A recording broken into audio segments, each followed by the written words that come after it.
on the street where you live. Accustomed to her face. With a little bit of luck. I could have danced all night. Why can't the English?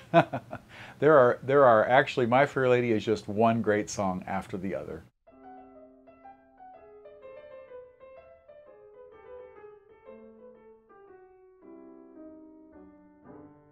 My Fair Lady is a show that's really dear to my heart.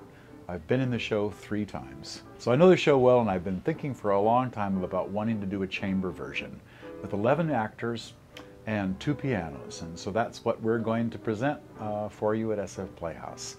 Other things that have attracted me to the show.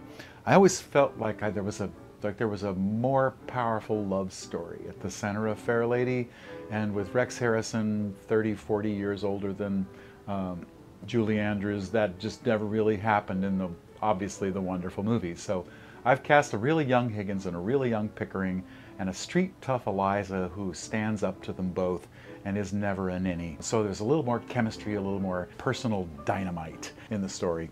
We're very much troubled today in our world by this huge difference between the rich and the poor. And I think a lot of people have sort of characterized it as like the 1% and the 99%, and that's exactly what My Fair Lady is about. It's about the difference between the rich and the poor, and what do the rich have over the poor? Is it just the way they speak that make them different? And can you take a poor person and teach them to speak differently and make them indistinguishable from the rich? Pygmalion, when it was written in 1912, was a very, very subversive piece of theater. The rich were terrified by the prospect, as George Bernard Shaw put it, that you could change a poor person into a rich person by simply changing the way they speak. Fascinating.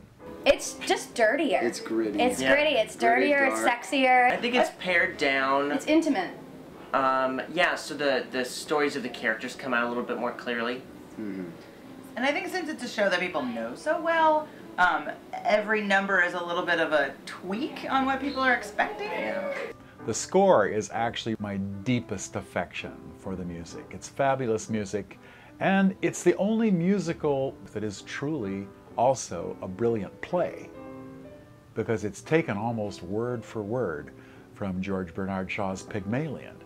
Name another musical that has that distinction of being written by a brilliant, brilliant playwright.